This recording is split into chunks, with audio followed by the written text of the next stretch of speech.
Coming up on the Rawder Kidula Show. And let me tell you, after about a week, I now started bleeding.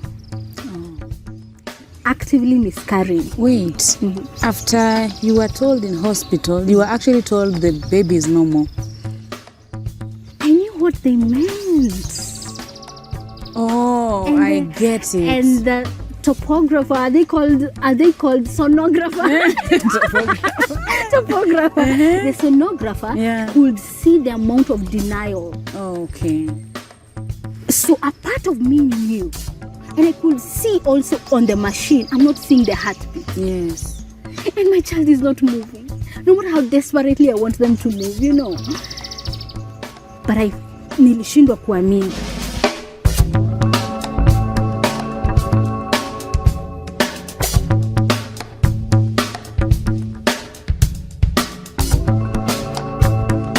This is the Rodah Kidula Show.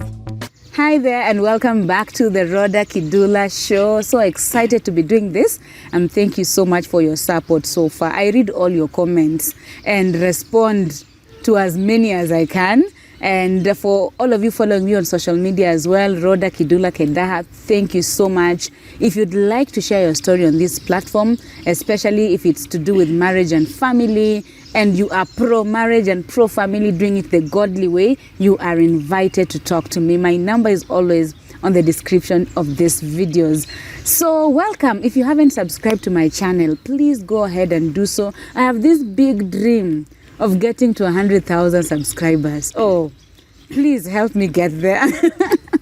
It looks so big, so please help me get there. Share my videos, comment, like. It really, really helps. So before we start on today's conversation, I'd like to say a big shout out to JK Studios. And I'm giving you a few seconds to just see the work that they have done on some of the weddings they post on their social media platforms at JK Studios Kenya. They do amazing work on weddings especially. So if you're planning for a wedding or you know anyone who's getting married soon, they're looking for a photographer or videographer, JK Studios is their plug. So let them know.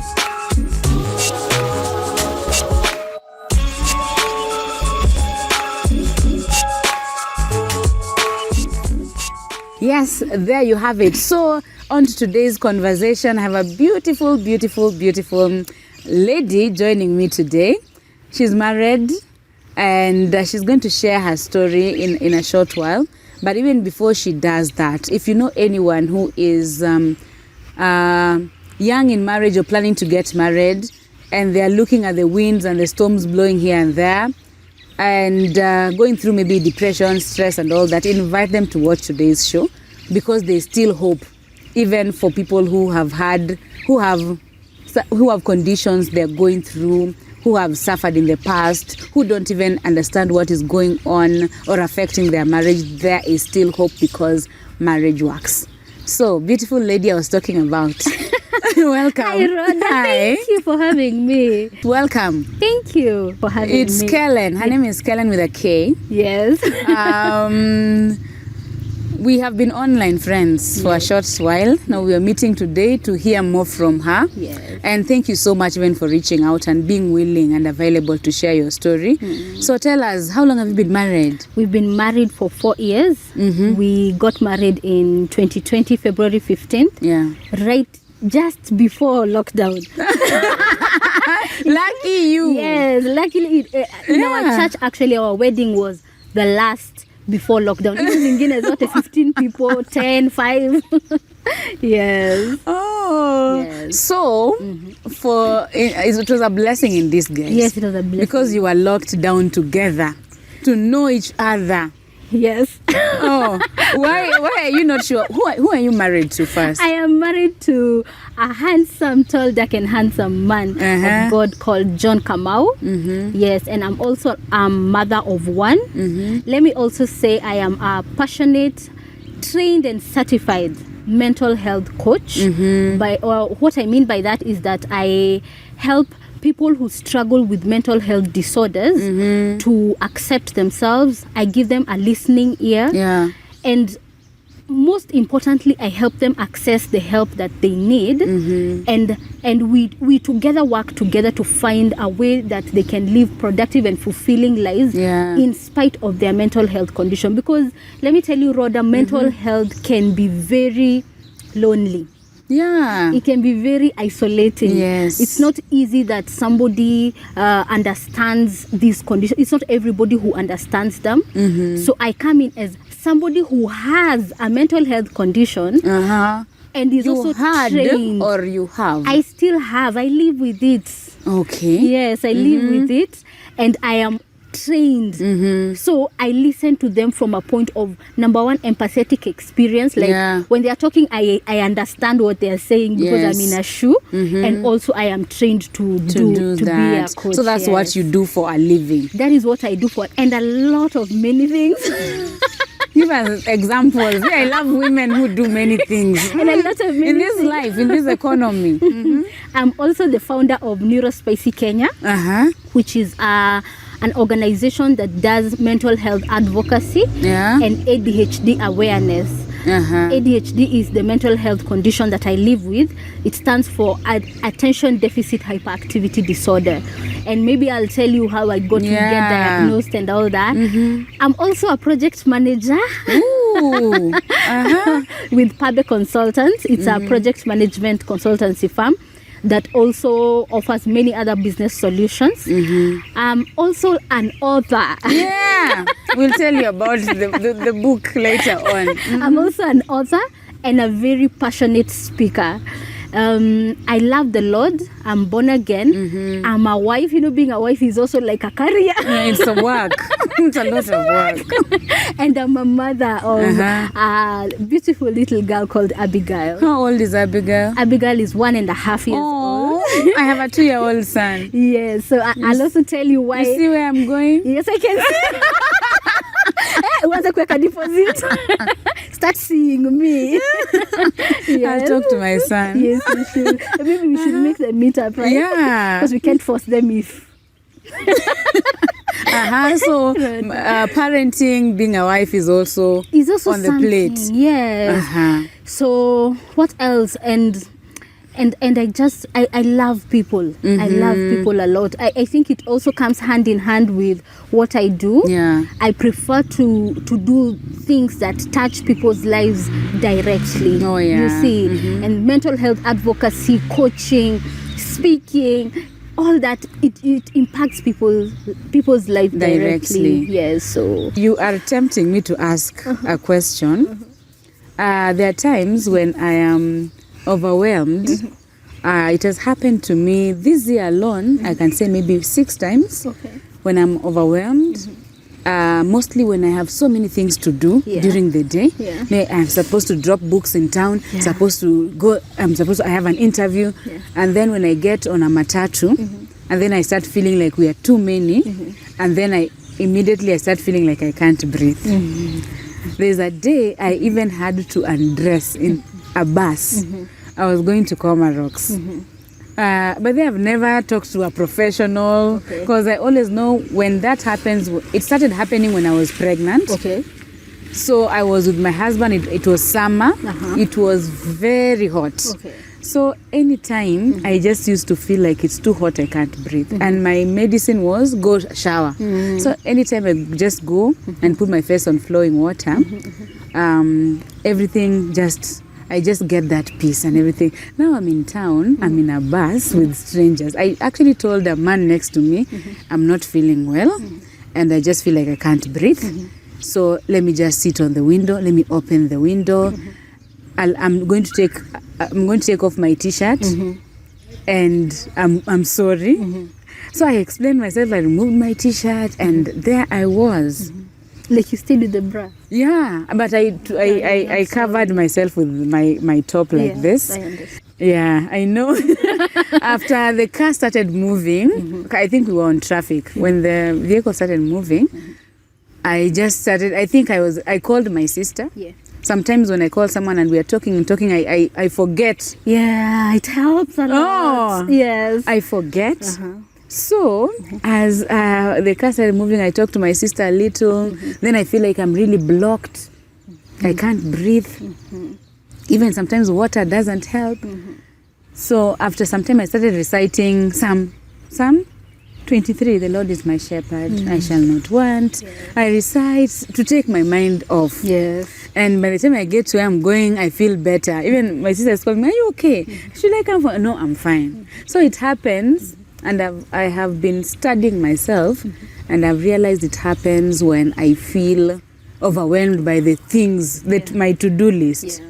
Oh, I need to do 20 things. I have 1 hour. Where do I start? Blah, blah, blah. And then I freeze. That is anxiety. Yes. I call it panic attack. Yeah. What is it? It can be an anxiety attack, Uh-huh. but because you are overwhelmed, an anxiety attack sometimes, how it qualifies to be an anxiety attack, there is a difference between anxiety disorder and anxiety. Oh. Just anxiety. Okay. Anxiety disorder is when you experience this sometimes out of nowhere. Oh, there's no reason. And normal anxiety is when, let's say, because you have an overwhelm of things, Oh, yeah. everybody at any one time. And that I guess that's why mental health disorders are also sometimes very difficult to understand, because everybody at one point experiences something. Yeah. But now when it is back to back and very chronic, Yeah. that's when it becomes, let's say, we can say it's anxiety. disorder. A disorder, So where did you meet this tall, dark and handsome man that I've had ladies saying they are no longer there?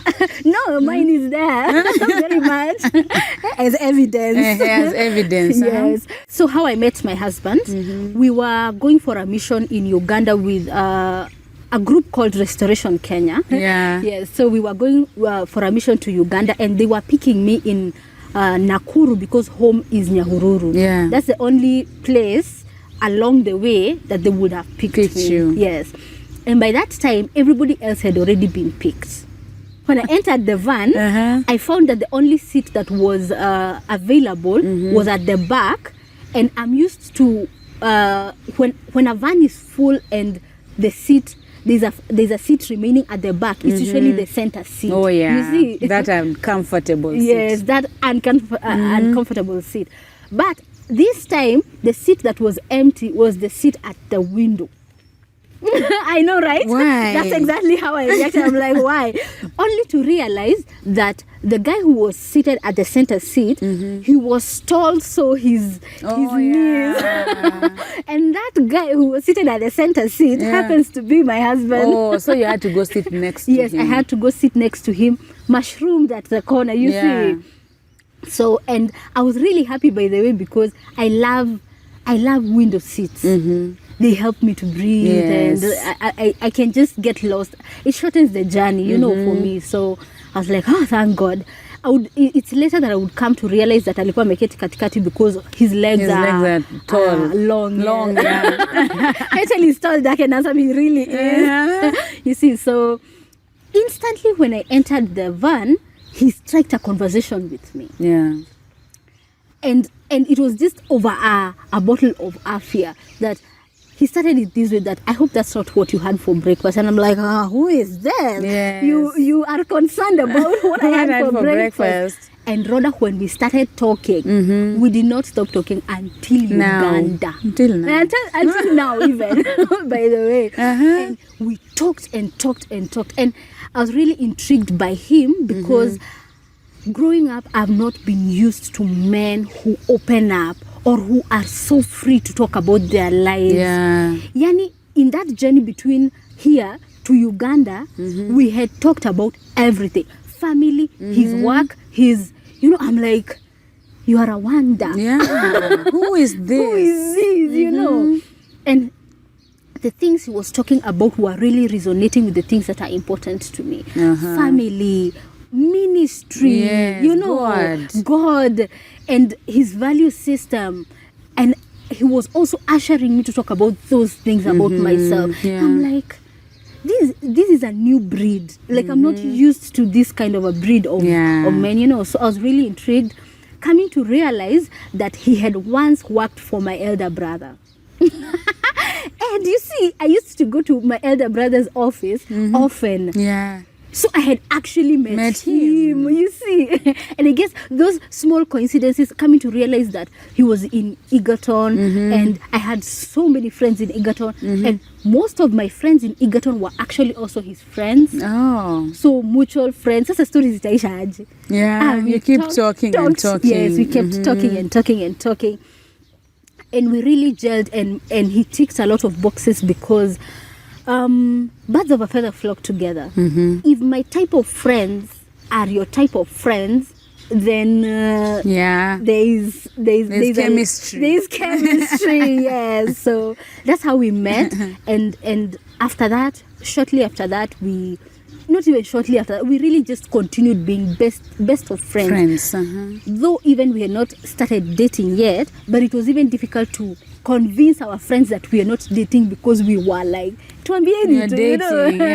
Tuambieni tu. But it's true, we were not yet dating, but we were that close. You know, we were really, really, really close. So people would often think that we are dating. Later, we would eventually start to date and court and get married. Yes. So how long did you date or court or become friends? Okay. So at that time, I was still in campus. I was actually in third year. No, second year, moving to third year. Okay. So after the mission, we continued being friends. We continued going for things that were of interest to both of us. Conferences, concerts. Yeah. And after about 6 months of being really close, he now tells me, I want to see you. Like, not just the normal hangouts. Yeah. And I knew this guy is up to something.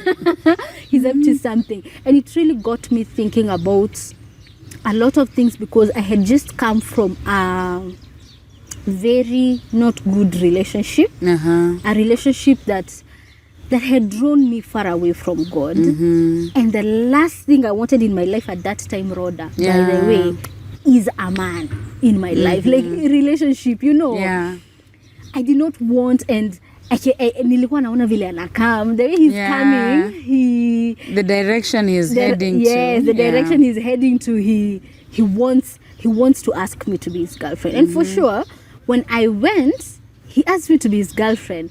Painfully, I had to say no, because I was not ready. Yeah. I was not ready. And I tried in all my...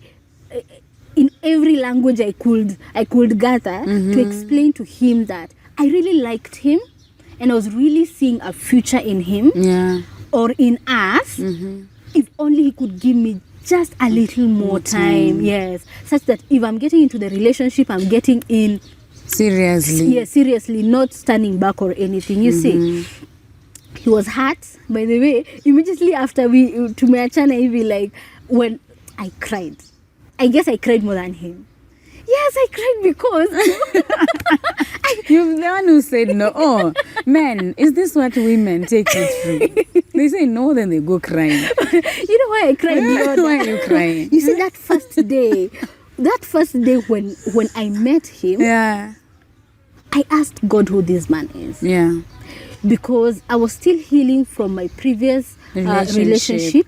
I did not want it to be a rebound. Yes. But he was ticking every box. So at that point, I remember a break that we took in that long talking that we were doing in the journey. I told him, I'm feeling a little sleepy. Could you maybe give me some time I sleep? You know what that guy did, Rodah? Nililala hivi, akatoa jacket, akaniwekelea.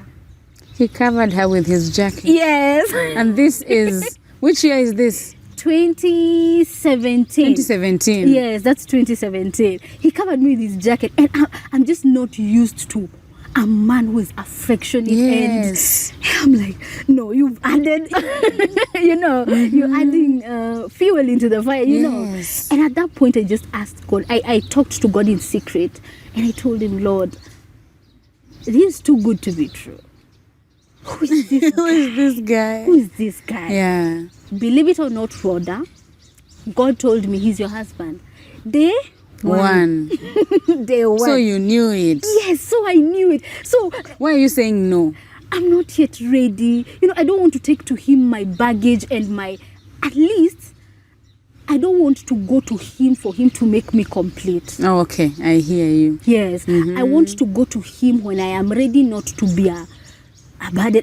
I'm coming with my 100. Yes. And you with your 100. Yes. We become 100. Yeah. You know, literally. Yeah, the mathematics of God. Yes. Literally, that's what it usually means. A man and a woman shall come together and be one. Yes. You're bringing your 100. And at that time, I was not feeling like I was in my 100. And in the best language that I could, I tried to explain to him that it's true, I like you, but I did not tell him that I know you're my husband. So I knew ata akienda atarudi. Oh. Ladies, How can I say it well? I don't know how you can say it well, but ladies, do that when you are 100% sure God spoke. Yes. Risky. So how long did you take before you finally said yes? No, another 6 months. Was it even another 6 months? Because it was December 2017 is when he asked me to be his girlfriend, and I told him to just wait a little longer. Yeah. And then May of 2018. So that's how long? Ooh. Like a year? Wow. Yes. After 1 year, I was finally ready. And During this year, you talking? Yes. Okay. You're still friends. Friends. Okay. So he didn't like give up. He didn't give up, but I also set him free. I set him free. To do what? Because I don't want to tell him, I don't want to tie him down, and I said no. It would be very malicious. So there's a point that came and he asked me that when you said no, what did you mean? Yes. And I told him, I meant I'm not yet ready. I'm not yet ready. Meaning I am working towards being ready. Yes, but I don't want to tie you down because, also there is usually this thing of, it's true I had from the Lord that he will be my husband. So in my heart, the only word I could hold on to was that God told me you're my husband. So I will prepare myself for you, and I know I will be your wife. Your wife. But how do you tell him that? Unless can't. God comes to him in a dream and also tells him, she's your wife. So I could not tie him down. So we were friends, but I couldn't. And he actually did try to date other people. He tried. Yes. And I let him be. I was not, I couldn't tie him down, okay? Yeah. And when I was ready, and we were still friends, and I told him, now I'm ready. yes, now I'm ready. And he said, If the offer is still on the table. yes. And in fact, I was open with him. I told him, the decision you will make, I'll go with it. If you're still for this, I'm all in, and I am now ready. Yeah. If not, It's okay. it's okay. Did you mean it? Very much. Really? Yes. I would say it, but in my heart, I'm like, oh, I meant it. you better not say no. I meant it because I was also trying to put myself in his shoes. Oh, yeah. I've been pending here for a year. Yes, And throughout this whole time, he never ever disrespected me. He never ever changed. That's something else. That's something else. I did not want to again jump into a relationship because my previous relationship, it was one of those where I entered first and then told God, please approve. Make him mine. Yeah, please. God, I have picked this one. Now, Yes. make him Make mine. him mine. I did not want to make that mistake again. Yeah. If the word of the Lord was true, yani if it's true that it's God who had told me he'd be my husband, Rodah he would be. He would be. Yes. So I was confident about that. You see. So in that 1 year, God continued to confirm to me that this is the man I should be with. He didn't change. He continued being so loving. He continued being himself. Just him being himself is so charming. Yeah. And remember from the background that I have come from, this was looking too good to be true. Yeah. So for real, I think I actually needed that 1 year to prove if this is real or not. And the man did not change. He continued loving the Lord. He continued serving the Lord. He continued respecting me. He continued being charming. We were still best of friends. So at that time, we now started dating, and 2 weeks later, we went and met our best couple already. Did you have them in mind? We sat and discussed. Yes, as in we were in these for marriage, not for games. Now this is serious. Yes. Met your best couple. Yes. Then got married. Yes. Now in 2020, dated now for courted. That's what we can call courting now. Yes. Courted for since 2018 May to 2020 February when we wedded. Yes, and by that time now I had completed campus. That means the processes for me to get married, they happened when I was still in school. Yeah. Were your parents okay with this? My dad was hesitant, very hesitant, but my mother,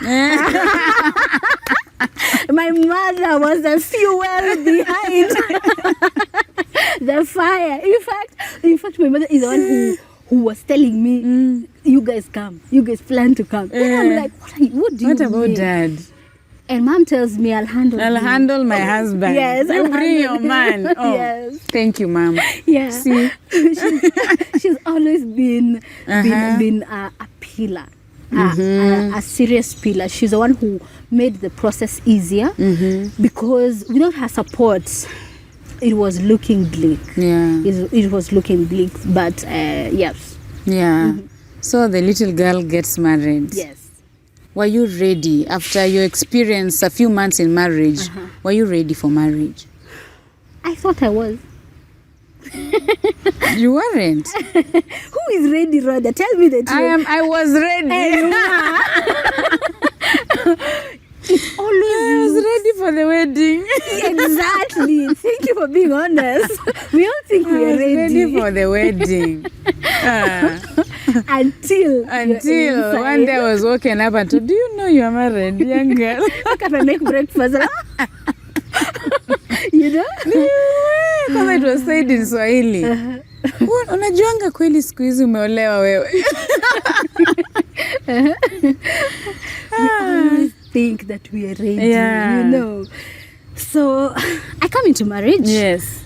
And lockdown hits. Yes. How old are you?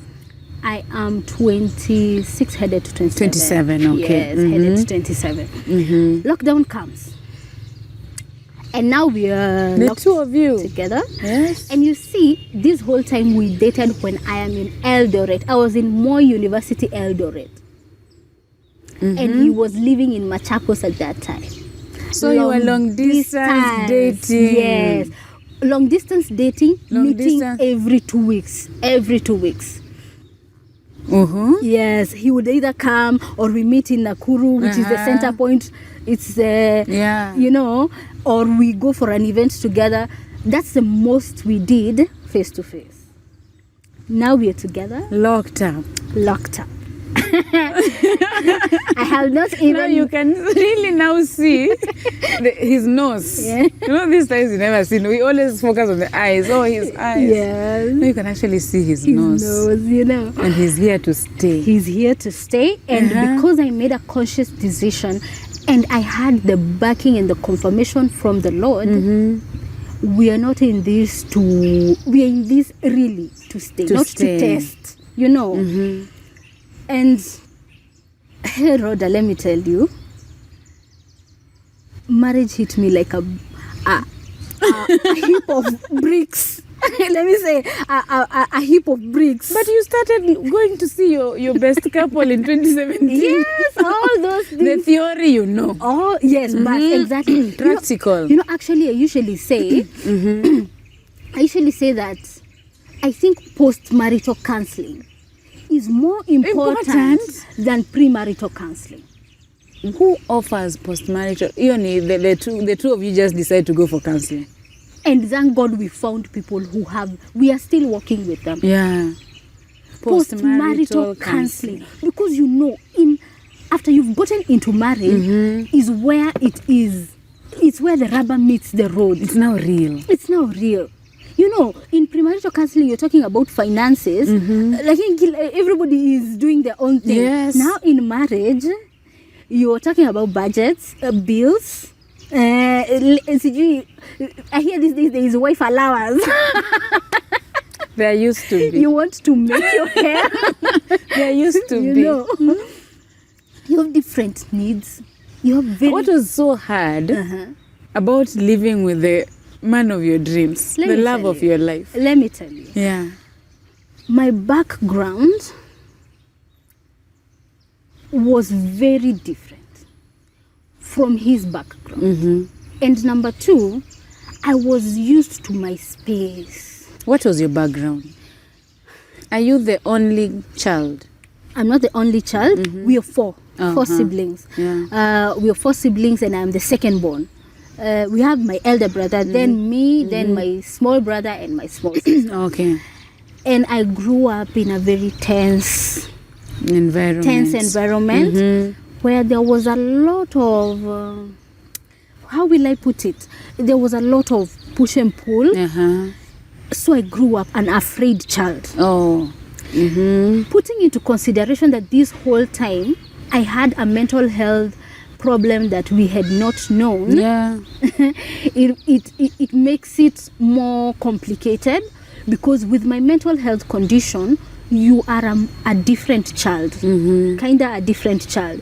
So I always felt like the black sheep of the family, but I was not being able to pinpoint why am I always being picked on, you know. Kwa nini hujafanya hii? Why have you not done this? Why can't you just wake up? Why can't you, you know? Later is when I would realize that there is something that makes things a little more difficult for me. I have to put in twice the effort as a normal person to do normal tasks. Oh. To clean up, to get out of bed. You know, small things that everybody else is wondering, why can't you just, you know? Yes. Yeah. I've had this statement way too many times. Grow up. Can't you just Grow up. Can't you just grow up?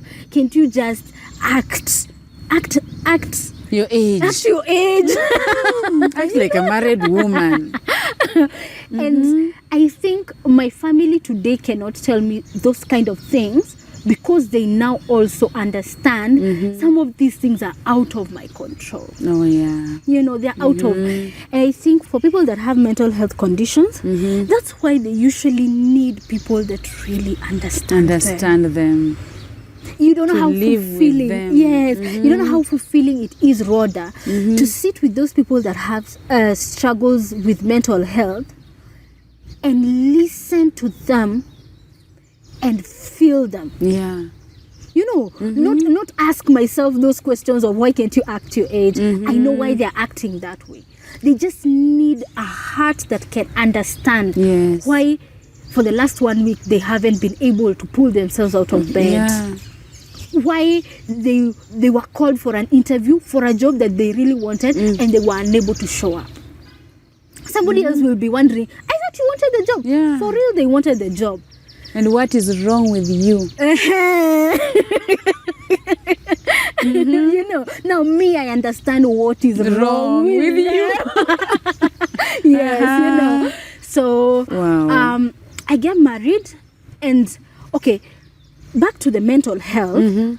I had already told my husband. You see, this time when I told my husband, give me some time to work on myself.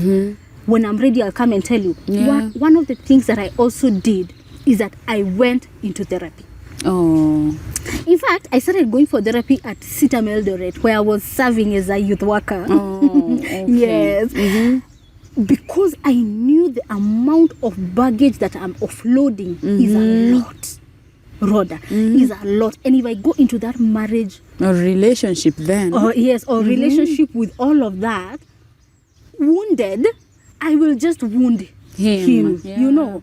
And this is somebody that I had already realized that I want a future with him. I want a future with him. God had already told me he's going to be my husband. And he has also come and asked me to be with him, in spite of the fact that I have not sijamwambi. I've tried my best not to show him that I like him. Yeah. You know how we try really try. hard not to show him that I have a crush on him. Yes. I've also not told him that God has told me that he will be my husband, but himself he has seen in me. So it's mutual, you know. I just did not want to mess it up. So I checked into therapy. And when I did, I told him. And I want to tell you, Rodah, my husband is one of the people that, one of the things that I value most about him is that he was very accepting of my mental health.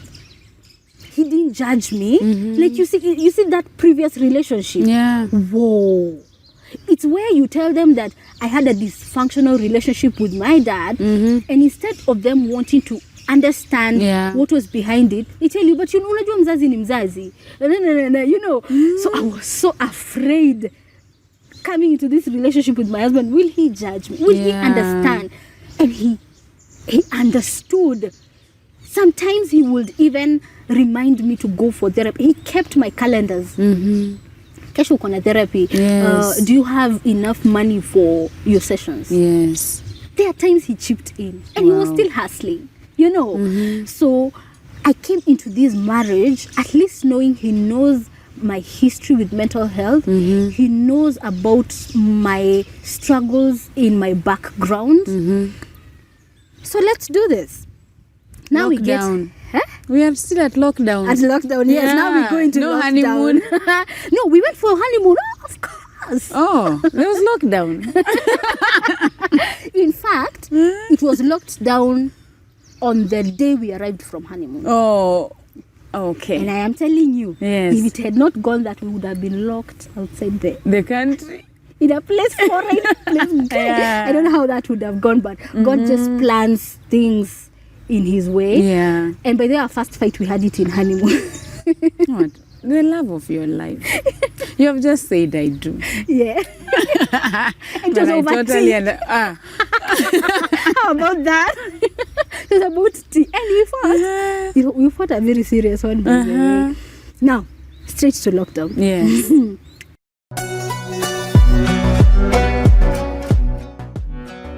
I have a gift for your teens. My name is Rawder Kidula, and I have 2 books here for your teens. This is for my beautiful teen girl. This is a book for your teen girls. And this is You're Now a Man. This is a gift for your teen sons. These are great gifts to give to your teens at this time. They talk about different topics: peer pressure, mental health, faith, working hard, finances, and so on. So get a gift to help you disciple your teen daughter or teen son, teen nephew, and whatever teens are around you. Thank you. One of the things that made it really difficult is because, number one, we had dated long distance. Oh, yes. Now we are together in the same space. And in my background or how I grew up, the best way to avoid conflict or confrontations was avoiding contact. Oh, Yes. you sit there with your things. We would hear the gate like this. That's my dad. We all go hiding. If you don't want trouble, avoid contact. You see? And now here I am with my husband, and we are together 24/7. See, we fought Rodah. Because I'm self-conscious, he's self-conscious. It's the first time that we are in one space. For a long time. I'm feeling so suffocated. Yani, you can't go anywhere. There are curfews. There is. You have been praying to get married and live with this man. Where do you want to go now? To breathe. To breathe, you know. And it was a difficult thing to understand even for me. Oh, yes. Let alone him. Because if me, I understand why I'm feeling this way, I can help to explain to him, you know. So it was tense, chaotic, but we were still madly in love. We were still in honeymoon, but in a different way. It had a different aspect to it. And my mental health at that time, and I think most people who struggle with mental health can concur with the fact that COVID or that lockdown really made things worse. Like somebody, yes, and many people even who did not know that they have mental health struggles got to know during the lockdown. Yes, you see. But my husband was still very supportive, and I must say that. You see. Now, after 3 months, I conceived. Oh la la. I conceived, and I'm so happy. And all I want is this baby. At about 8 weeks, I'm told there's no heartbeat. Oh. And I'm thinking, what do you mean? What do you mean there is no heartbeat? That You had means- gone for your normal checkup? Yes. Are you alone? This time, when I was being told there is no heartbeat, that clinic I had not gone with my husband. I'm told there is no heartbeat. And the doctor tells me, you will need to be done a procedure. I guess they call it DNC. We remove. I'm like, we do what? We remove the baby? No. I'm already stressed enough. Please don't add anything more. And Rodah, that's how I lost my first child. I miscarried. And that was very tough because I remember my husband came with me to the procedure. I remember telling the doctor, put me under. Yani, I do not want to feel or see anything. Let me just lie or hear anything. Let me lie on this table and wake up and go home. But guess what? My husband sat right next to me and watched it all. Rodah, when I opened my eyes, he was in tears. It was tough. It was tough. He was literally crying. How do you watch your wife, the wife of your youth, you know? And you were excited that you're going to have a baby. Yes, we're excited we're going to have a baby. How do you watch pieces of flesh of your to-be child being thrown in a bin? It was tough for him. And you know, this month, by the way, November, is Men's Mental Health Month. Oh, yeah. I wish he could have agreed To come. Mr. Kamau. I always want to know the man's perspective when it comes to miscarriages and you know. And by then now that we've said, unajua aliniambia aje? What did he say? me. Yeah. What did he say? I'm here now. He asked me, am I being called to talk to youths, or am I being called to talk to the camera? You know. Yeah. And yes, he's in ministry, by the way. Yeah. He's in ministry by the Young Adults Ministry in Nairobi Chapel. So nikamwambia it's the cameras, and he's like, no. If it's you, the youth would be a number here. Yeah. The camera is just me and Jemo. if I'm being called to talk about to young adults about mental health in marriage or anything else, or God or what, I would have come back. Not cameras, but we understand. We understand, yes. How did you support one another in that season? Oh, we had to really cry together. We had to, and you don't understand, by the way, how you don't understand why God would give you a child and take it away. Your season haikuangi ya kuelewa the why. Yeah. Because you never get closure, by the way. Oh. Yeah.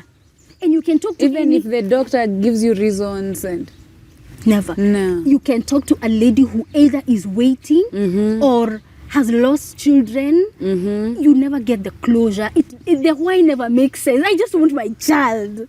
I just want a child, And by the way, it's unless your spouse is very understanding, like unless you guys grieve together, it can be very, very difficult and even bring a lot of strife. Yes, yeah. And now, coming back to after the process, I saw my husband broken, so broken. And I remember after that, he said, I do not want to ever be in such a situation again. So I hoped with him that we would never have to go through it again. What are you telling God? At this time, I think after grieving and mourning, I just let it be. Yeah. Until it happened the second time. Then now we fought with God.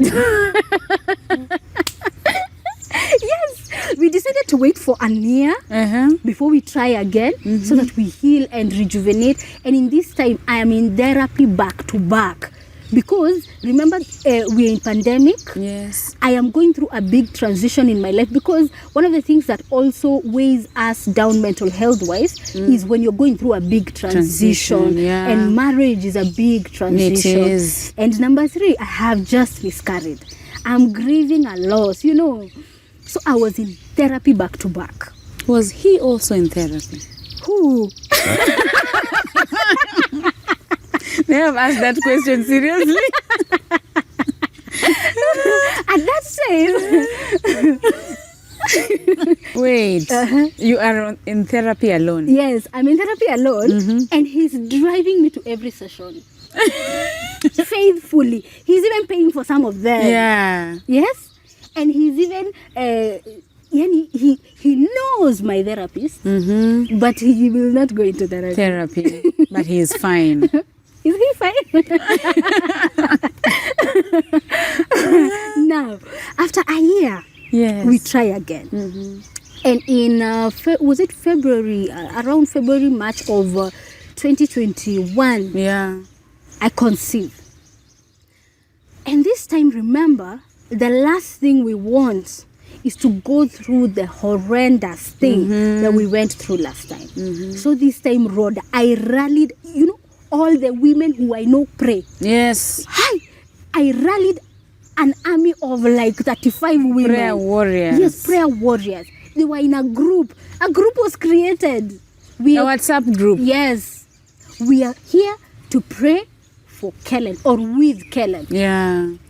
that they will be blessed with a child. Yes.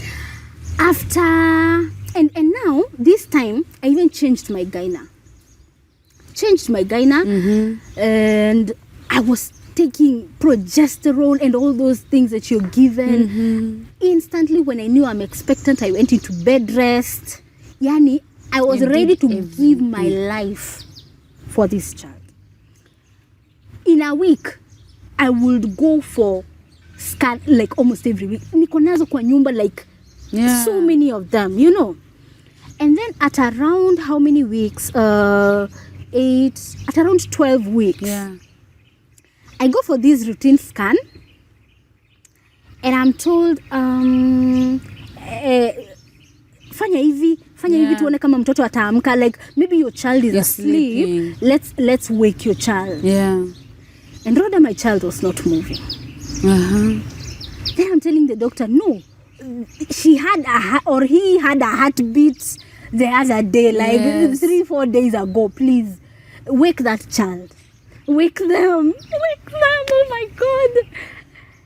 This was a real, I've never been in denial like that. I now understand why when a mother loses their child, like, they'll go to the coffin and wake up. Please wake up. We beat stories, you know. I was told my child is no more. Second time. Number 1, this was the hardest news to give my husband. It was the hardest news to even for me to accept. And I remember posting in that intercessory group, because I would go for scans and I would take a picture of them and send them. And they're like, yes, the Lord is doing it. This time I sent them and told them, today I guess my baby was asleep. And I was also told that my child, something might be wrong with him or her. But I know we are still doing well. Let's keep praying. Nilishindwa kuamini. And let me tell you, after about a week, I now started bleeding. actively miscarrying. Wait, after you were told in hospital, you were actually told the baby is normal. I knew what they meant. Oh, And I the- get it. And the topographer, are they called sonographer? Topographer. The sonographer Yeah. could see the amount of denial. Okay. So a part of me knew. And I could see also on the machine, I'm not seeing the heartbeat. Yes. And my child is not moving. No matter how desperately I want them to move, you know. But nilishindwa kuamini. You just decided not to believe. The doctor's report. The doctor's report. We are believing the Lord's The report. Lord's report. Yes, you know. Where is your husband? At this time, Like, He- does he know what's going on? yes, he knows that I usually go for scans. He Yes. knows, but again this time, plus I did not want to tire him, because do you know how many scans I was going, Rodah? It is. I was paranoid. I wanted every day, after every few days, to just confirm, is my child okay? Yes. Let's do another few days. Those are too many scans Yeah, to to drag your drag husband all the time, you know. But he did go for the monthly scans. Yeah. And at this time, 12 weeks is like how many months? 2 to 3. Yeah. He had come for all of them. But this specific one. This to scans that I am sneaking, I'm not dragging him along. Some I'm even going without him knowing. Yes. And then I come and tell him, but then I passed by the sonographer's place. We were told babies like this, you see. So after about 2 weeks or a week, I start bleeding. Now, kwanza I started bleeding when I was conducting a training. I told you I'm a trainer. Yeah. Did I? You're a coach. I'm a coach, yes. So I was conducting a training, I was facilitating a training, and I started feeling something is not all right. And when I went to the washroom, I had started spotting. Instantly, I knew, oh my God, it's happening. It's happening. You know what I posted in the intercessory group? I have started bleeding, but the baby is still okay. What are these intercessors saying? You know, And why wasn't I in that group? I should have had it. Trust me, if I had met my you number. face to face like Yes. this, you would also have Been been the there. group. Yes. And I think they also started preparing their minds. Yeah. They could see that it's going south, and it's affecting this lady in a very intense way. She's still in a lot of denial. Yes. So when I texted that I have started bleeding, they started calling. Yes, counseling, what is it usually called? Preparing me Yes. that it's about to go down, you know. And Rodah, I refused to go to hospital. No, I decided I'll bleed this child out. Let me feel the pain. The amount of pain I was feeling on the inside, I wanted to feel it physically to the last drop for me to believe that I have just lost the second child. Let me tell you, if Kamau was here to tell you, that was the most difficult time for him. Because, number one, he is grieving the loss of his second child. Now here he has a wife who is down such a dark pit. He is not being able to convince me to go to hospital. I refused. I bled for like 2 weeks straight. No. And we're talking about weeks. Heavy bleeding, like someone who has miscarried knows. Heavy bleeding. You're not going to hospital. I refused. In fact, my parents were called from his side. His parents were called from his side. I was even at some point ferried to Muranga to try and have me go and do the DNC. What is running through your mind? What are you hoping for? I am hoping that after I have bled, we will continue being pregnant. God will just, he's a miracle working God. Denial. I was just watching something yesterday night. Actually, you've reminded me on a YouTube channel. A lady was also talking about how God disappointed her. Like, I just feel like God. In fact, she was saying, I have to, I'll remember the name of this channel. The video, you can also go and watch it. Yeah. She was saying, she was telling God, why are you embarrassing yourself? You are God. Yeah. I am your child. Yeah. Why are you embarrassing yourself? Yes, you know, and that's how I was feeling. Oh. Because, you know, at a period when you are praying a lot, Yeah. God also speaks a lot. Yes. And your spirit is also very sensitive to hear God's voice. And in that season, believe it or not, Rodah, God had confirmed to me multiple times, you're going to have a child. Oh. Then This is no wonder it was happening. difficult for me to believe it. And I remember actually telling my husband, I'll bleed. And after we have finished bleeding, we continue being pregnant. Let me tell you, it was 2 weeks. 2 weeks. It was such a difficult time for us in the marriage. And now when you add to the fact that I am vulnerable mental health-wise, Yes. broken is not a word. Shattered, scattered. Yani I was just done. And it is at this time, by the way, that my faith was challenged the most. I stopped going to church, Rodah. Yani I was like, you can't do this to me. In fact, why are you embarrassing yourself? People who don't know you need to see this miracle. Yes. You know, like, Lord, can you help me understand? Why? Can you help me?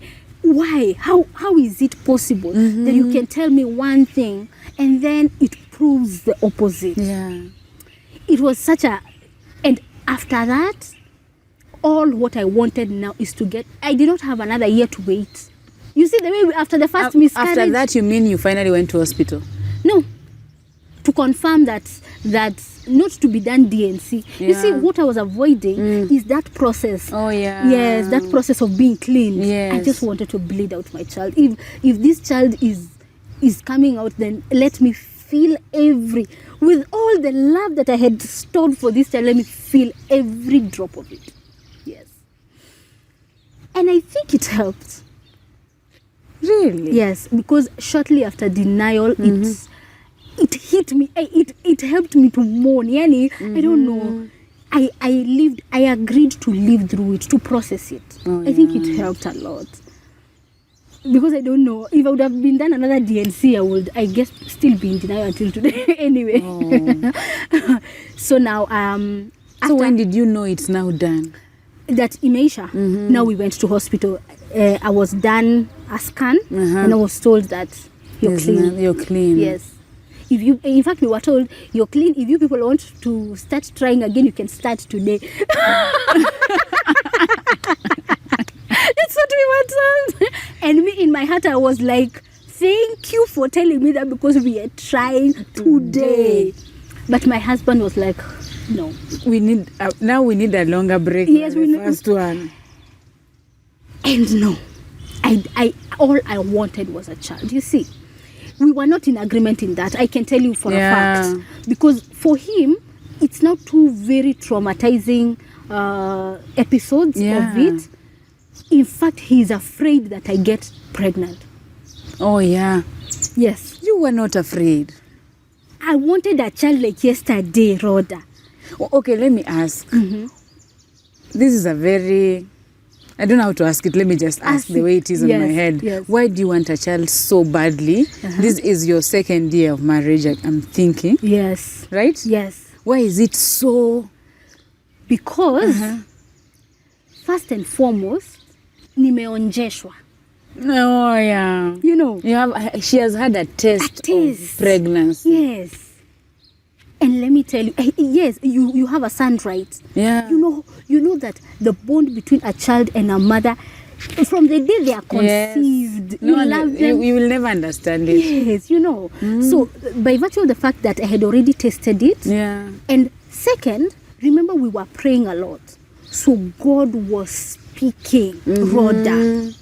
And I have never been disappointed by God. Yeah. And he has never said one thing and proved another. Yeah. So I was like, my friend, let's do this. Oh, you said that I'll have a child. Let me help you. Let me do my part. Yes. Let me do my part and let's see the word of the Lord come to fruition. So it was a big push and pull to convince my husband. And kid you not, you see, I miscarried in June. We waited for my period to come back because it takes some time. Yeah. My period came faithfully July. And I was like, thank you, Lord. July, next month. Yes. Very next month. My period had come and I was so happy. Because now I can calculate. You know how you know when you are best to get pregnant? And that week, you are a woman on a mission. A woman on a mission. Yes, we were busy. And I got pregnant. Thank God. For the third time now. For the third time. After a month. Was the WhatsApp group still there? I think it's still there, but not really active. No, by the time you are now getting pregnant. I did not even tell anybody. Why? Because I had gone through too much. I do not want to set my expectations so high. Yes. I did not want to tell anybody. I told my husband. He was happy but afraid. Very afraid, and I understood why. Yeah. Were you afraid? Very afraid. And I decided to just keep it.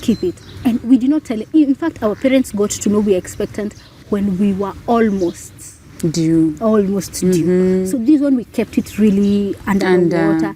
My faith is bruised. I am still struggling to get back to church. And remember, we are in ministry. I'm in praise and worship. So people are wondering, where are these people? You know. Hi, I have some good news for you, especially if you are looking to own some piece of land in Mavoko.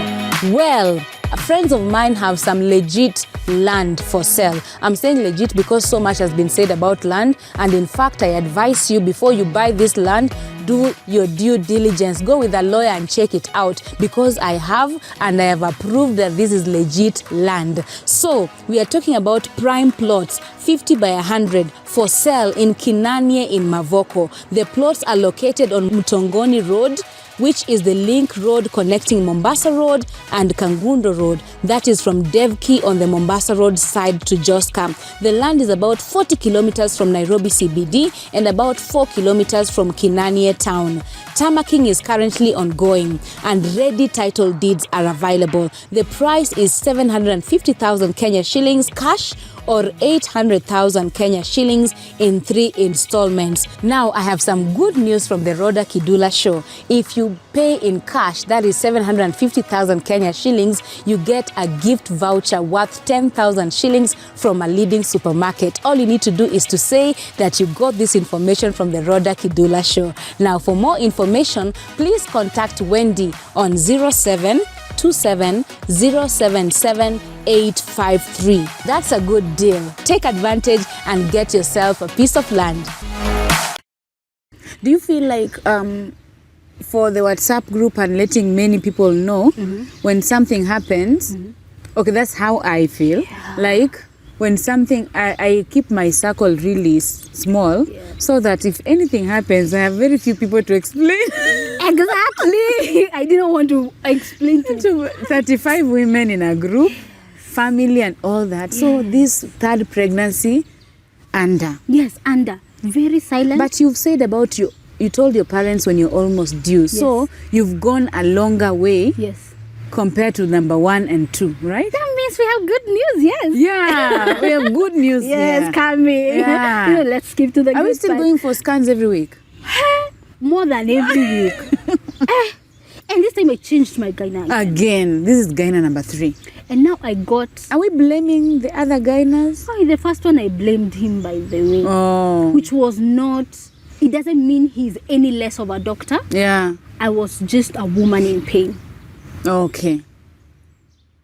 Oh, we are not blaming them now as No. we speak. No, Okay, no. that's what I Totally. wanted to No, yes. understand. Yes. It's not a mistake on their side. On their side, Okay. yes, at all. Now, this other guy now, The number 3. I thank God for her. And especially because she understood. You see what that first appointment, I think it was a counseling session. Me, I first told her the history of my losses and told her, me, I'm not about to lose another one. child. Doctor, please do anything. If it is admitting, if it is a sack of, do whatever you've got to do. And you know what she told me? Her response to that was, I know that for a woman who has lost a child, their only comfort is holding a child in their arms. Then I was like, yeah, you understand. You understand. Let's do this, you know. And I went for those appointments. There were so many. And let me tell you, Rhoda, in every scan that I had, because I was being done a scan every so often, up to the 5th month, all my scans still read subchron something bleeding. Yani, when they scan, they can see some bleeding in the womb. But God. Do you know the reason? What was causing all this from pregnancy number 1? I think I was being told it's hormonal imbalance or yes, because I've actually always had hormonal imbalance since I was a teen. Irregular periods, or when they come when they want, you know. Yeah. Yes. So just something, The effects of that. But I held on to hope, and I was still holding on to the word that God had given me. I think my faith is ever so strengthened when I have a word from the Lord about something. Oh, yes. I usually cling on to it because I know He's faithful, and He keeps His word, Lord. He kept His word. He only did not do it in my timing, you know. So I was just holding on to it. Me and my husband were, and he was very supportive. He did not want me to do anything. We hired help. Just be peaceful and all that, you know. We went for all those scans and everything, and after 9 months, after 9 months, God gave me a beautiful girl. Oh. She's a darling, loved by everyone. Yes. And I saw it like God telling me, thank you for the one we are organizing for my son. Now the story is, I was wondering, okay, where are we going? There's a girl I was promised in this story. Yes. So, and she's so peaceful. I can say I've enjoyed motherhood. Oh, you are enjoying motherhood. I'm still enjoying motherhood. She's calm. Thank God we didn't deal with colic. Oh, yeah. We didn't? Yes, we rarely ever go to hospital if not for clinic. Oh. As in, I think the Lord just looked at me and so you've had enough trouble. Yeah, young girl. Just rest. Yani, enjoy this finally, you know. So, that period really strained our marriage mental health-wise. Coming that back, season that of season. miscarriages, the transition, the pandemic, and the fact that I had underlying mental health vulnerability. You know, coming back to marriage and mental health. You see, these are many things happening back to back. And I am already vulnerable mental health-wise. My husband has not yet. By the way, let me say this. You see, after the second miscarriage, hey, man of God raised hands and came to therapy with me. You're not supposed to laugh, but it's funny. What? Yes. It was so intense for him. He had to come to He decided we are going for therapy together. Yes. And in fact, my therapist really helped to bring him on board because even from the way I was talking, she could sense that there's a lot of pain also in the other yes, side. on the other side. So she's actually the one who invited him. Okay. And because they already knew one another, I had been in therapy with this lady, and she's amazing. Let me mention her name. Please do. And your gyna too, because I know people are going to ask me, and I don't even know. My gyna, the lady who worked with me is Dr. Salome of Kiambu Road. Right? I know. Lady, I know her. It's in Kiambu town. Okay. She's so good. Most of my friends actually go to Dr. Salome. Dr. Salome is the real deal. Next time and the next one, I'm going to her. Amen. Yes. Amen. To Yani- next and the next and next one. No, You have said that. no.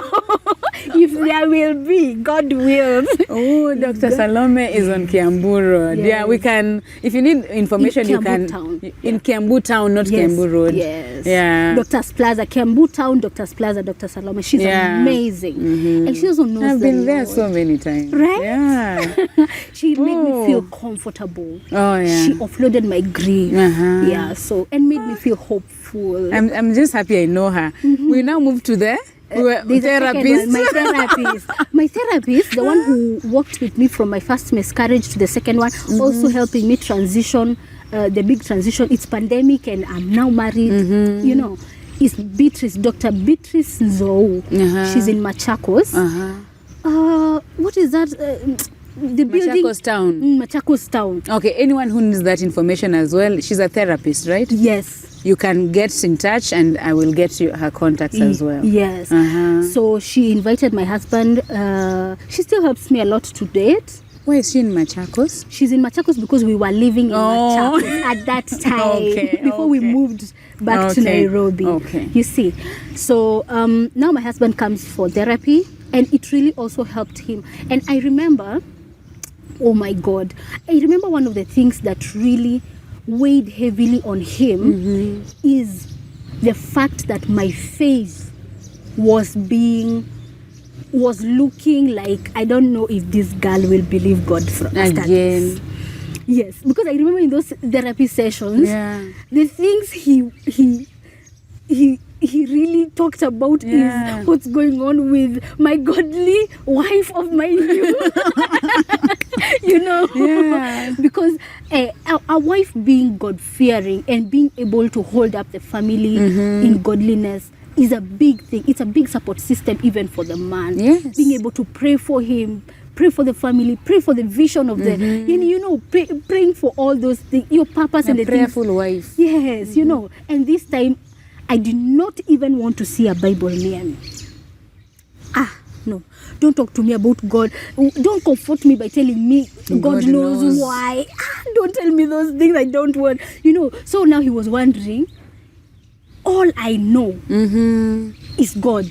How else will I comfort you outside of God? You know, it was very confusing time for him. And his mental health also was very, very down. You see, so we get the beautiful baby girl, your sons. They need to watch this when they become of age. They get older. Now she grows up. Yeah. No, she gets born. Yeah. In spite of the fact that I really enjoyed being a new mom, postpartum is real. The change, it's now another big transition. Yeah, it's the same thing like marriage. Yeah. Happy, and then I'm married. Ooh. Sleepless nights. Yes. Now the baby is here. The milk is not coming. And it's painful. Hey, it's painful. Oh, the people are just telling you breastfeed the child. Yes. By the way, there is one person I ever told, nikupe breastfeed. Oh, they keep telling you breastfeed your child, And they breastfead your don't child. know that There's no milk. there's no milk or my nipples are bleeding. They're cracked. You and know, yeah. So, Yeah, they are sore. So it came with its share of transition yeah. and a lot of adapting to do, a lot of change from this marriage of almost 3 years. Now we've just been alone, and by then me and my hubby have a lot of fun. We like it We like it being peke, you know, Yeah. and we are free and all that. We Yeah. want to enter the car and go for a ride to wherever. At whatever time, you know. Oh. And then now Baby the baby comes. Takes over. Yes. Little boss. But Yeah. literally they are Yeah, they are bosses. bosses. Yeah. So it was quite a big transition. And we still had a lot of, and you know, at this time, let me mention, all I am seeing is on and off depressive symptoms or depressive episodes. I do not even know that I have ADHD. Oh, by now we don't know. We don't know that I have ADHD, Rod. And if you would know what ADHD is, I wish I would have known from as early as possible, because it affects somebody's executive functions. Yeah. You know, for somebody who has ADHD, can I help you understand? Yes, please. Thank Please. you. For somebody who has ADHD, Yeah. they are born with their brain has a deficiency of a chemical called dopamine, which is the chemical that helps us to feel good or to feel motivated to do life. And we can't get it anywhere. I wish we could Caro, get your health coach, when she comes, does she have anything to help us with that? I Yeah. wish there was liquid dopamine, because that's Yeah. what we would take, you know. Oh. So when your brain is lacking the chemical that helps you to naturally be motivated, you find that you're dull a lot of times. And you, dull. Let me tell you, you're seeing me like this. Huh? Gioni, you can find me and you wonder, is this the same girl we were with in studio? Take me through that. Very confusing, right? It's not the normal, like for me, I know after this, when I get to the house, I want to be alone, but I'm working. I'm doing something. Not that. It's a crash. It's either 100 happy or 100 down. You see, we don't know an in between. In between. You see, there is no that balance like for a normal person. You see, for somebody whose brain is normal, we call them neurotypicals. Yeah. Now coming to explain why this book is called like this. Yeah, I was like, where? Where? Neurospicy. Neurotypicals. Now, for people like us, whose brains are different, or whose brains either have an excess of something or a deficiency of something, which makes them function differently as people, we're called neurodivergents. Okay? Now, neurospicy is, instead of me making you just feel sick, disabled, handicapped, there is a good thing to it. Just accept yourself. Beautiful minds. By the way, I do have a friend who runs an organization called Beautiful Minds. It's a way of, and it's an organization for neurodivergence also. It's a way of not calling it sick. Oh, yeah. So instead of me calling it neurodivergent, we give it a beautiful name. Maybe neurospicy. You know, there's a beautiful side to it. Do you now understand? Now I understand. Okay. So now for people who are neurodivergent or for people who have ADHD, we now struggle with executive functions, the things that dopamine helps us to do. Number one, memory. Rather, if I don't write our appointment in a planner, I will remember the next day. I would be calling you now. And you're like, hey, why are we meeting today, my dear? You can't help it. You know, so memory. That also makes children who have ADHD lose their pens, their books, their bags. They go with a jacket. Beat them up. Imagine, what if those parents just knew? And you know, that's now the work that I am doing.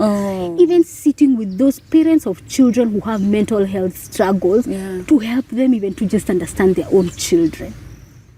Beating that child will not make them have good memory.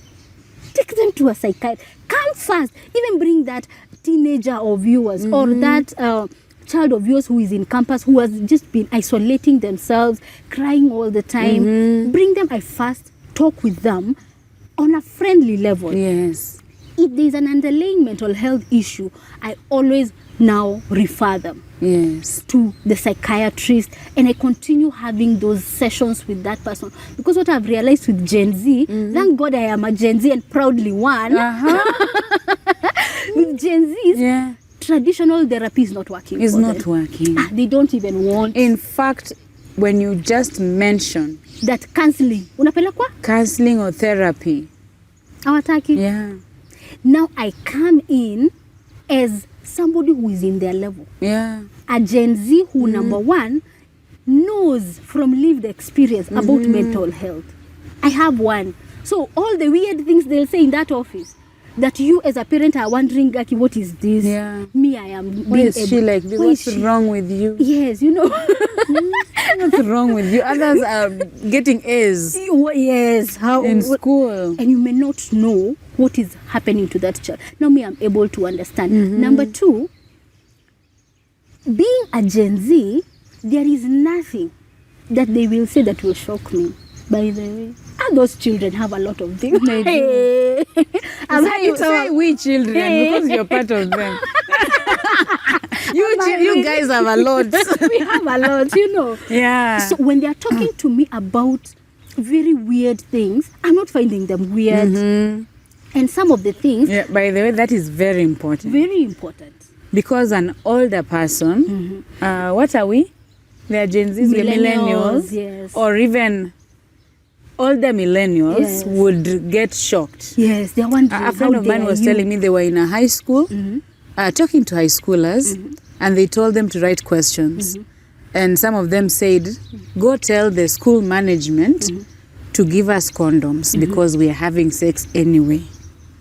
So, someone who is an older millennial was like, but a Gen Z like you, in fact, you actually understand them. Do you know how I would handle that? How? You start it just there. At their level. Tell them, so how many times are you having sex in a what's week? your body count? How many condoms do you like want? What? So for people, like for me, I would breathe. Yes. I am a millennial who breathes and pretends to get it. But I know people who would be like, my friend was telling me, they were like, who wrote that? You want to talk to them because you cannot understand. Yes. Yeah. So for you won't be shocked by it. Yes, I'm not shocked by it. I'm able to relate to them at their level. By the time I'm coming to now guide them that premarital sex, ni kwanza you relate with them at their level. Otherwise, if you don't do that, they shut you off. They don't want another session, by the way. Yeah. And not even them wanting another session. Yeah, you're not helping them. You're not helping them. And your goal in that coaching, you always have a goal. You always have, by the time we are done sessions with your daughter or with your son, this is what we should have achieved. Yeah. If you start judging them at that point, you'll not even get You'll not go anywhere. Yes. But you are also telling us that by the time you are having your baby girl, that is when now you realize you have ADHD. Good. I was explaining to you the executive functions that we struggle with. One, memory. Yes. Number two, organization and prioritization. We have a difficult time. We do the tasks that we love. Yeah. Oh. the frogs that are looking good. The ugly frogs. And you know, those ones that we are putting on the side, sometimes they are very important and urgent. Yes, and urgent. But sasa our mind is not able to, without help, to prioritize for itself. No, it's not able to. Maybe we are just diagnosing someone. Yes, actually, higher organization. So now you'll find that somebody who has ADHD, they also, in most cases, they have a messy house. Yes. It's not the opposite. Unless they have a comorbid OCD. No, what is that? OCD is obsessive OCD. compulsive disorder. Oh, yes. Yes, I'm confusing the two. Yes, unless they are comorbid, like now me, my comorbid condition to ADHD is anxiety, as you saw earlier. But for somebody else, their comorbid condition is OCD. Oh. You see, now that one will arrange everything, even the pen. Yes. But now somebody who is ADHD freestyle or ADHD only, they will struggle. Their house might be neat, but you need to know they took twice the effort of a normal person to keep the house neat. Yes. It doesn't come naturally. For them. You see, so memory, organization, prioritization. Yeah. Time blindness. And I know why you're laughing. We are here now. Time blindness is we overcalculate or overestimate or underestimate the amount of time that we need to do a task. Okay. So we either find that we have run late or we are embarrassingly early. Too early. You have come, they have not even set the chairs. Yani ni kama leo ulikuwa MC ama ndio, you know. The bride. But it's because you also know if you don't come that and if you dare do one more thing, you're late. That's it, yeah. Now you are late, you see. So time blindness. Something else is emotional dysregulation. We feel our emotions very strongly. Yes. Even the way you are talking, you really feel not every word, every letter of every word. Strongly, you know. So when we are happy, we are happy. And when we are sad, we are very sad. You see, and it can be somebody else may be saying, oh, I would want that because I don't feel nothing. I desire to have feelings. Yeah. It's okay, but there are extremes to it. Oh, yes. You know, you will walk around collecting people's problems. You literally walk around collecting people's problems. Yeah. And by the time you're so tired. You are so tired, Rodah. Because if Rodah makes you sad, you're very sad. And then now when I meet Jemo, who is also sad. Rodah's sadness plus Jemo's sadness. Oh. And then plus my your sadness. Own sadness. Yeah, and now my husband's. It's a lot. So you're not able to say, yeah, for Jemo. Yes, unless I have help. Oh yeah. You see, and the help comes in medications. We have support groups and all those things. I'll talk about that later. Okay. So emotional dysregulation. Also, that's why you will find there are some people now. An employee who has ADHD, they'll sometimes have very aggressive burst outs until you're like, see your water. Okay, now I'm looking at my life. It's not everyone who has ADHD who presents it the same way. Yeah. Now for me, it's feeling everything so strongly. For somebody, it's anger outbursts. Oh, yeah. You know. So, emotional dysregulation. Something else is self-monitoring. You know, it makes it very tricky for people who have undiagnosed ADHD. And you know, that's why Neurospicy Kenya exists. Because you'd rather be diagnosed as early as possible, because people who have undiagnosed ADHD are more likely to suffer from addictions. Why? They can't self-monitor. No. They went out with friends, smoked once, and now they are addicts. No. They went out with, your teenager went out with their friends. They drank just a thought. And now they can't stop drinking. And you're wondering, where did this come from? When did this start? When did this start? But remember, there is something in their brain. Let me show you the science of addictions or even gambling. Good. You know, we're talking about drinking and whatever, and then you're like, no, my son is born again, straight to heaven. That one does not drink. But maybe he gambles. Rodah, maybe he watches pornography. Not even. I'm even thinking of not even gaming. Yes, even gaming. Or movies. Yes, and addiction. When they start, they can't stop. Why? Because that thrill is giving their brain what it needs to function. Oh. So the others are doing it for fun, them they are doing it to function. Atakosa aje kukuwa addict. Oh. They have a lot of homework. So for them to do the homework, they smoke weed. And then now their concentration is... Talking about concentration, it's another executive function that we struggle with.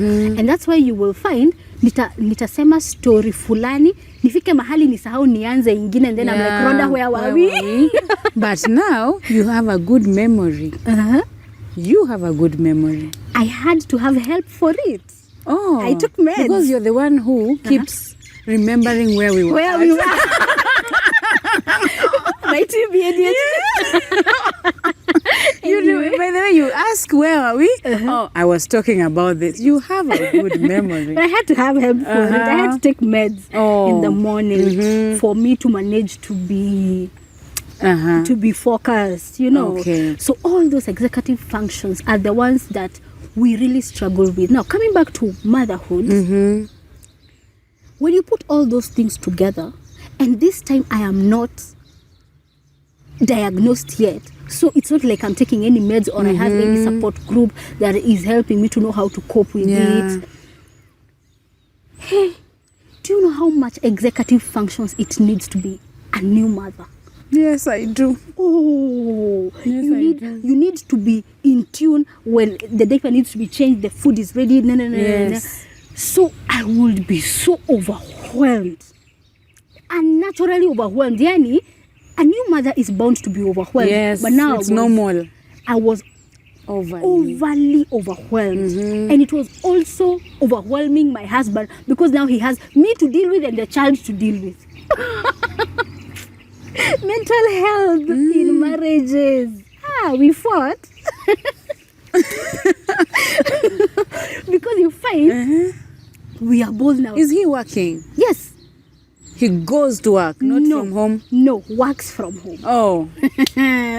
So we are together. By the way, let me tell you, Rod, since we got married, we have been together 24/7. He works from home. He works from home, and even me, the kind of things that I do, you can do them from home mostly. Yes, I can do them from home unless I have a training to go facilitate, as a talk to go and give people, or a coaching client who wants to be seen physically. Because I also do that. Okay. You see. So I have had to Zoya, by the way, and now I cannot imagine not being around my husband. Can you believe it? Yes. He goes and I'm like, when are you coming back? Where are you? Where are you? So this season, you still don't know what's going on. Were you thinking it's normal? No. From when I was young, I have always asked myself, what is wrong with me? And anyway, I have been asked that enough times that even me, I am wondering what's wrong with me. So after campus and everything, there is at some point that I did get a job. A dream job. Yani a job that I loved, Rodah, because it was doing charity and humanitarian work. Remember, I love jobs that touch people's lives directly. Number 2, it was doing project management. Did I tell you about project management? Yes, you did. I did. Thank you. It was doing project management, which is what I had studied, and I really loved that course. And it was giving you some benefits, you know, and everything, in spite of the fact that it was a very demanding job, and sometimes our boss would come and abuse us. In spite of that, it was still my dream job. I was willing to take anything to do be this. here. Yes, to be here. And then my executive functions started getting in the way. My ADHD. At that time, did I know it's ADHD? No. My boss is complaining that I'm forgetting things, important things too much. I am doing things in weird order. You know, I am starting with the task that I love. But the task that I love is not what he wanted to be done first. You see? And when he asked me to do that one that he wants done, which is not a task that I love, I am taking so much time. Yani, I am not being able to be motivated to do it. So he's wondering, what did I hire? You know, I lost that job, Rodah. And after I lost it, And after all the history that I've had with mental health, I was 100% convinced. And by this time, by the way, I've not even told you that me and my husband have fought and fought and fought until we've separated. At what point are we separating? You know, This is after baby has come. yes, when baby was 5 months. You separated. Was it 5? 5? Yes, we separated when she was 5 months, and we stayed separated for 6 months. We got back Separation means you're living in different places. totally. And why have we separated? We are fighting so much that the environment. It's toxic. Thank you for saying it for me. Thank you for saying it for me. Oh, And here is a new child. He's a baby. Is this what we want the child to grow up seeing? Yeah. No. And in that fighting season, when I was a new mom, a lot of things came up that we had to put boundaries on before that marriage goes on. So it was wait. How did this separation happen?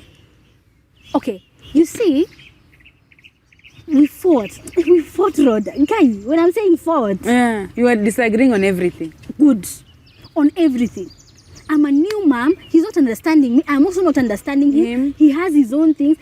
I am barely functioning, and I have a child here who needs me to function. It was just, and then now we were in so much disagreement, Rodah, that it was toxic to the extent that sometimes unasikia ni kama mnaweza fight ya ukweli. You know. Serious. I chose So my did you peace. sit down and decided to separate, or someone woke up and you took your ring and left and went?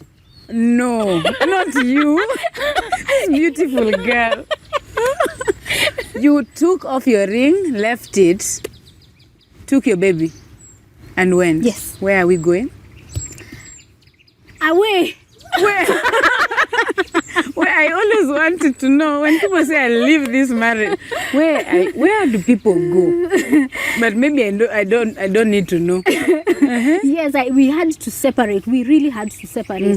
It was not a good environment for both any of of us. us. Yeah, to even for be- the baby. Yes, even especially. Oh For my the God, baby. for the baby.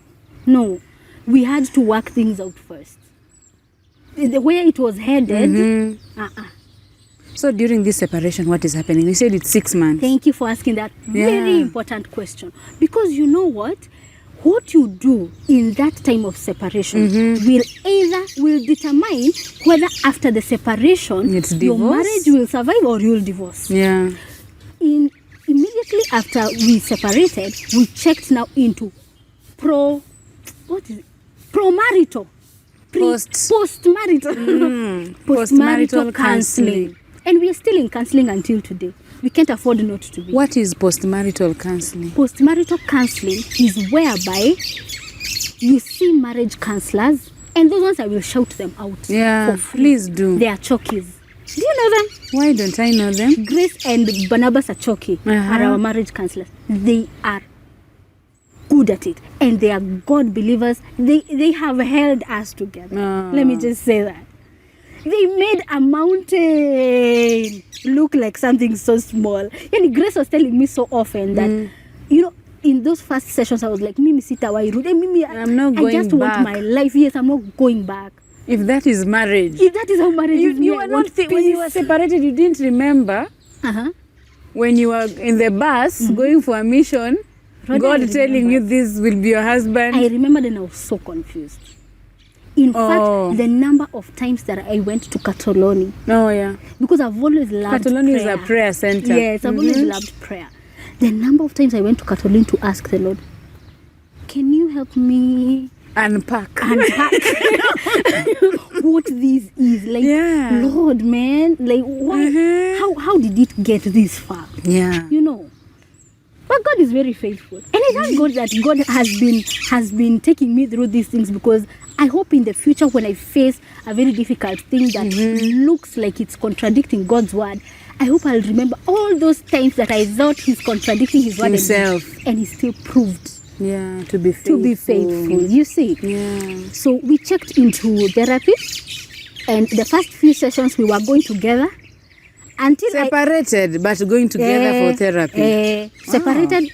And this time, by the way, That is maturity. we thank God. Because I think we both had come to the point of realizing that the way this is going, we need to do this thing afresh. We need help. We need help, number one. And katiba lazima ibadilike kwa hii marriage. The constitution. The constitution, We are redoing it. The constitution in this marriage needs to change, Yeah. need to be amended in several sections before we go on. Because if we go on like this, we're not headed in the right direction. And I thank God that my husband was also accepting of that. He has fought for our marriage. I have fought for our marriage, and my husband has also actively fought for our marriage. So it's two people fighting. Yes, fighting for together. Our yes, and that's the only way that we are here today. Now, I was telling you something funny. Yeah. You're here to have fun. The first few sessions, we were going together. Then I think our therapist looked and saw. Kutawaka moto huko. Yeah. These things will become worse. The fire here, we cannot. So Grace started seeing me separately, and Barnabas started seeing John separately. And I really, really admire that when the two people seeing you separately are also husband and wife. Yes. That actually makes things easier. Yes. And if I were to advise someone who's getting married or young couple, get mentors who are also married to each other. Yes. It really helps. It helps a lot. And can I tell you, Rodah, this is my husband who was dropping me to sessions and never coming. Yeah. For those 6 months, he went for all his every week with Barnabas every week. I have never respected him that much. He was like me, even though we argued. He was there to argue. Me, even though my rings are at home. Yeah. Imagine, John, you still blow my mind. Wow. You still blow my mind. Like, I don't know what can make me to not want to be with that man, brother. Even you tell me. Even me. First, a man who is willing to go for therapy, to ask for help, and go for that help, commit to go for the help, and actually take the lessons. Yes. Did he also remove his ring? No. See? Imagine he kept his ring. Go home and cook for your husband. He kept his ring. Me, I removed them. Wow. Now, after the 6 months, can I tell you how these rings got back here? We had been talking. We had been in therapy. Yeah. We were still separated. And at around towards the end of that separation, we now started seeing one another physically. Meeting, like dating again. Yes, kind of dating again. Now in this one time, he asks me that on a certain day, are you free? Like, yes, of course. He tells me, come dressed like this. I'm like, what are you up to? He takes me to some big hotel. Did I know that he carried my ring? Yes. You know that guy reproposed. Literally. My husband, there is a reproposal in a big hotel. He literally asked me, will you continue? Please, will you grow old with me? Oh. Can we do this marriage? I still want to be with you after all we've been through. And he put my rings back to my finger. I hope they'll never leave. I hope you never take them off. They didn't leave. I hope I never have to take them off again. In the name of Jesus. Amen. I pray. It's by the grace of God. It's only by the grace of God, Rodah. And I thank God because that session, that's what we went through in those 6 months of separation.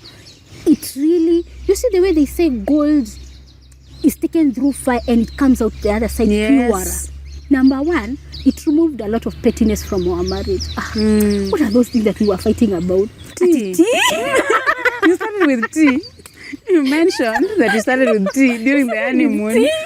Oh, sijui food. Or have you ever also noticed that when I go through that, when I fight with my husband, or when we have conflict, then I share with someone else. As you listen to yourself, you're like, what was that?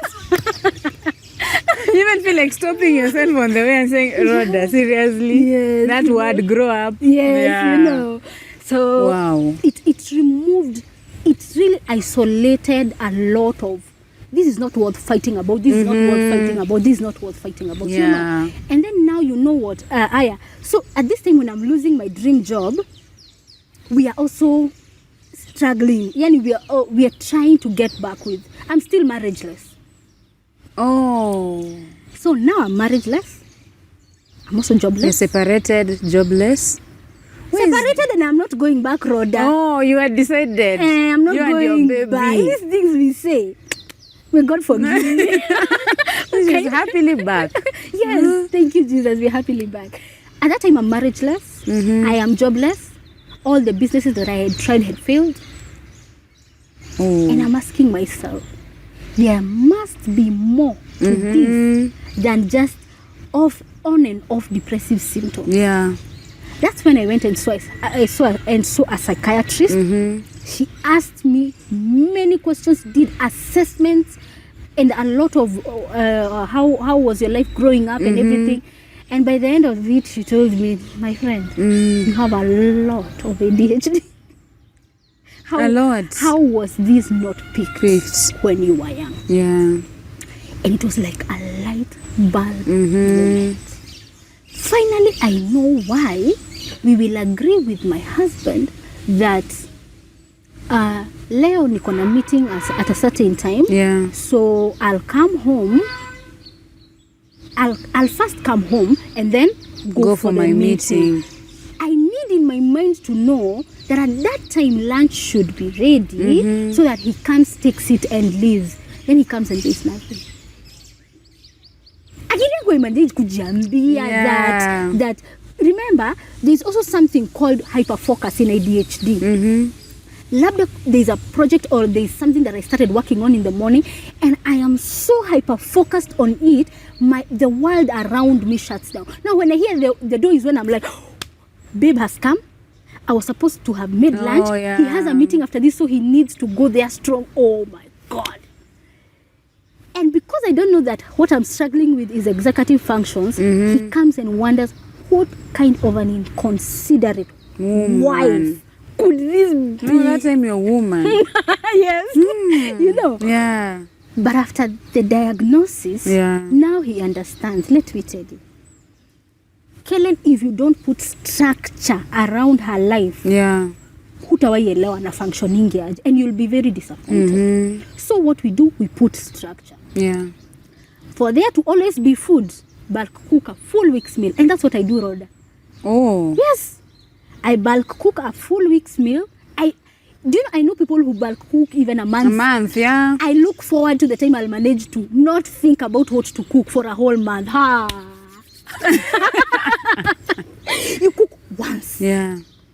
Structure, just small things, you know, and that's why somebody let me tell somebody in a marriage, never try to run your marriage like another marriage. Yeah. Don't do it because others are doing. Ask yourself, how unique is your husband and how unique is your wife? Work with that. If you know so well that your wife will not be managing to cook daily and what she can manage to do, because I'm not doing that because I don't want my family to eat. I'm also feeling hungry. Yes. You know, and I need to eat. If what she can do is bulk cooking, support her. With that, you know, support her, ensure, make it work in the way that works for both of you. You know, also we have schedules, we have had to develop a structure around our lives that helps me to function. Okay. You understand? Wow. Yes. So that is the diagnosis with ADHD helped to also bring a lot of understanding in my marriage. Some things that we were fighting about. Now let me tell you about this. I'm not a morning person. In the morning I call myself a meeting, a conference, yani. Yeah. So getting the diagnosis with ADHD, it really helped to bring a lot of sobriety in my marriage, because some things we no longer fight about them. My husband has a deeper understanding of why I struggle with some things that other people don't struggle with. Remember I told you I'm neurodivergent. The bigger population is neurotypical. Their brains have everything it needs to function. Yeah. But I am different. My brain has a deficiency of something, so you will find how I'm doing things is very different. Yeah. That was such a hard reality for him to accept, because remember, he's an African man first and foremost, and he came with a certain expectation. She will be waking up at 4 to make chapati. No, I'm not able to do that. Yeah. You know. So those expectations, he has had to let go of some of those expectations. Also accepting the fact that now here we have here with us a condition that will live with us forever. It doesn't go away. What we usually say about mental health conditions, they are only managed. They are managed through medication, coaching. Other people are okay with medical therapy. You know, you just manage them. Yeah. You know, so I think that has also brought a different reality for me in the kind of struggles that mental health can bring in a marriage. Oh yes.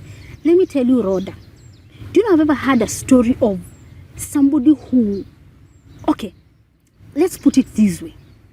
What would you do if your spouse struggles with a mental health condition like schizophrenia or bipolar? Do you know how schizophrenia You have to explain shows first what itself? schizophrenia is. Schizophrenia is a psychotic condition whereby you'll find that at night sometimes the person is even dream walking or crashes and has a psychotic. They've gone, yeah, I understand. they've gone bonkers kamsa, you know, and they can't help it. By the way, I wish you would talk to them and know how much they would exchange their brain for somebody else's in a snap of a finger without even thinking. Give me your brain, I give you mine. Yeah, Then you will know. you will understand. You know, so how many marriages are being strained by something like bipolar? 1 minute your wife is happy. happy It's and not very, a very normal happy. woman. There is the normal one. Yes, there is a normal one. Then there is the one for manic episodes whereby this person hata yeye hajielewi, hata umbebe umpeleke wapi, they cannot even understand themselves. You know, or they are doing things that are so out of convention or out of proportion, and you're wondering how come, you know. Yeah. Most of these people, either they choose to stay single, and you don't have to choose to stay single, because there is somebody somewhere who God has placed, Yeah. who is for you, Who will get you? who will get you, you know. But you know, they have got to get you. If they'll not get you, but then they'll stress you, because every day you're trying to be neurotypical and you can't help You it. can't. But then if there was liquid dopamine, we would just put in our brains and just be like everybody else. Yeah. You know. So for somebody whose marriage has a strain or is strained by an underlying mental health condition, others it's depression. Your spouse is so depressed, others it's addiction, you know. And when I'm doing coaching, I not only coach Gen Zs, I also have conversations with spouses of people that have mental health conditions. Oh. For them to hear it from somebody who has it, amsaidie aelewe Yeah. that, this is how your wife is usually like this. How about we develop with you a plan or a structure of how to help you live a productive and fulfilling life in spite of The condition.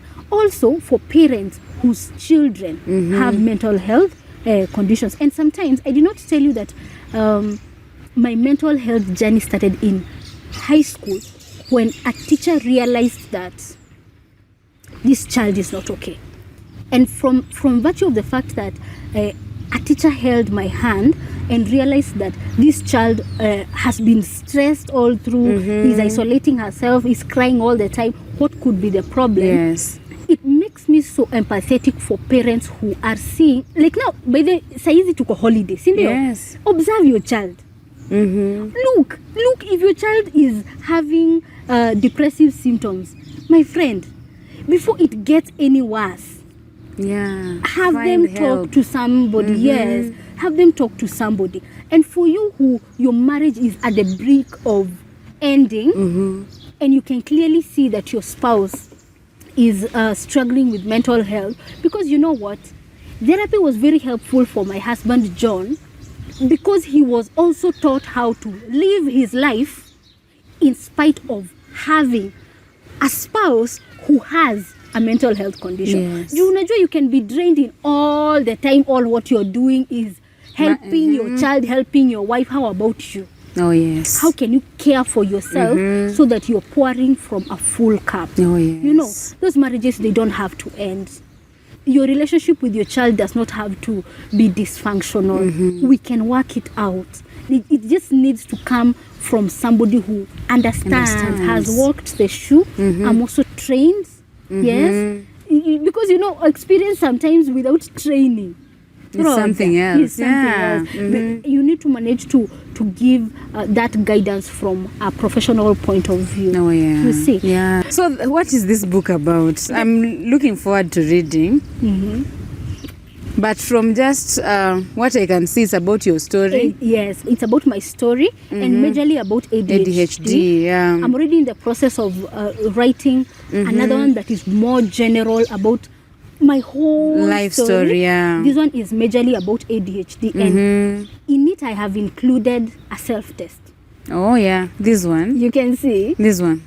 That one is the DSM. Yes, there is that one. And then there is also another one. Adult ADHD self-report scale. Yes, and there is also another one right before that one. Before this one. Yes. When will it be published? It has already been published. It's out. It's out? Yes. Where? It is out. It's on Nuria Bookstore. Serious? Yes. I was on Nuria the other day. You were. The Art of Being Neurospicy. And on the description of this video, you can get the link to her book. Yes. Nuria is in the Bazaar Plaza. Yes, the Bazaar Plaza. Or the easier process to use is to contact me. Oh, yeah. Yes. Can I give my number? Is it No, acceptable? I will include because everyone will come. Okay. Yeah, but we'll include her number as well on the description, On the how to get her. Yes. Ooh, Yes. The Art of Being Neurospicy. Understanding adult ADHD from an African ADHDer's perspective. Ooh, I wish someone had told me these things earlier. I wish I would have known earlier, Rhoda, because maybe I would never have struggled so much in my marriage. Yeah. I would never have lost jobs and businesses. Right now that I am in treatment, and I have the diagnosis, I know what I have learned to cope. I have learned the hacks to manage. I am running businesses. I'm writing a book. I'm writing a book. Writing books. My marriage is fine. Yeah. I am enjoying motherhood. Yeah, awesome. So your life can be of value and it can be productive and fulfilling, even though you have a mental health condition. You just need the right support. Wow. Yeah. Thank you so much. Wow. That was really, I wish we could do this the entire day. Thank you so much for your time. You're welcome. Thank you for the courage to even come and sit there and share your story. Say hi to your husband. May the Lord cover your marriage. Looking forward to, we're not moving anymore. We're not proposing, Yeah. but we will celebrate years and years of milestones in your marriage. Thank you so much. And thank you for watching. Any questions you have concerning what she does and anything concerning Kellen, let me know. My number will also be here on the screen. Check the description for more information. Thank you so much for your support this far. We thank God for your family and your marriage. Remember, with Him at the center, it works. And I'll see you next time. Bye.